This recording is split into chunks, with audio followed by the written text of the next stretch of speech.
προς τον άνθρωπο, ζώο και πτηνά. Στο σημείο αυτό παρακαλώ τη διευθύντρια της εταιρείας Region of Pelagonia για ένα χαιρετισμό. Почитуван градоначалник на општина Лерин, господине Воскополос, ми представува огромна чест и имам лична огромна благодарност што денеска сум овде со вас.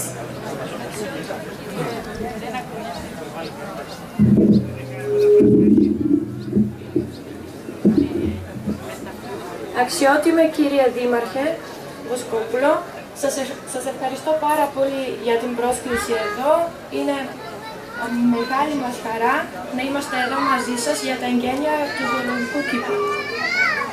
Почитувани жители на општина Лерин и сите вие кои што сте денеска овде, од овој крај, можам само да ви посакам да имате прекрасни мигови и прекрасни моменти во оваа нова зоолошка градина, исто како што и луѓето од Битола и од Пелагонискиот регион имаат и во нашата нова реновирана зоолошка градина токму со овој ист проект. Αξιότιμοι κάτοικοι του Δήμου της Φλόρινας, και εσάς σας ευχαριστώ για την πρόσκληση που είμαστε εδώ από τα Μπίτολα ή συνεταίρους από την Μπίτολα.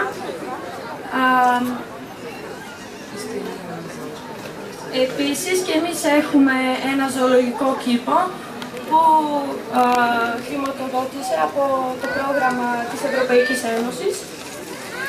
Овие проекти што се финансирани од Европската Унија имаат токму таква цел да се градат вистински пријателства помеѓу луѓето, независно од границите меѓу земјите.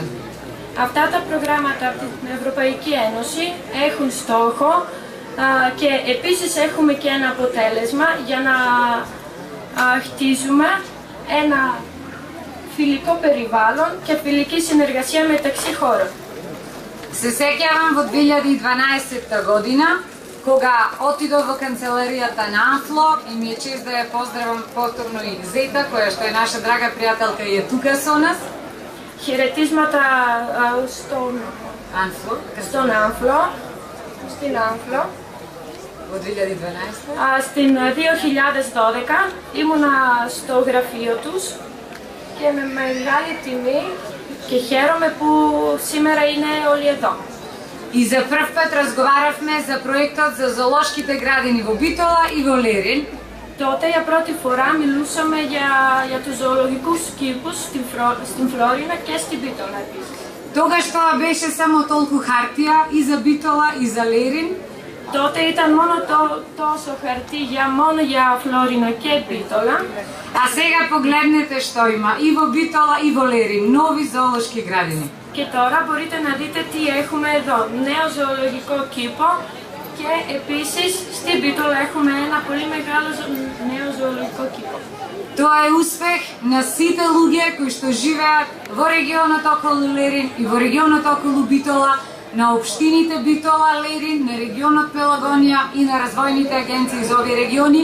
И сакам да ве замолам со еден аплауз да им се заблагодариме на сите кои што учествуваа во овој проект. Αυτό είναι το αποτέλεσμα της εργασίας του Δήμαρχου, των κατοίκων, της συνεργάτες των προγραμμάτων της Ευρωπαϊκής Ένωσης και σας παρακαλώ ένα μεγάλο χειροκρότημα για αυτό το αποτέλεσμα.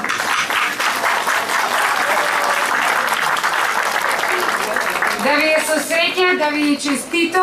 Јас ќе пренесам на многу луѓе од Битола да дојдат и во оваа зоолошка да прошетаат, а ве поканувам и вас да ја посетите и нашата зоолошка во Битола и така на тој начин да го славееме нашето пријателство.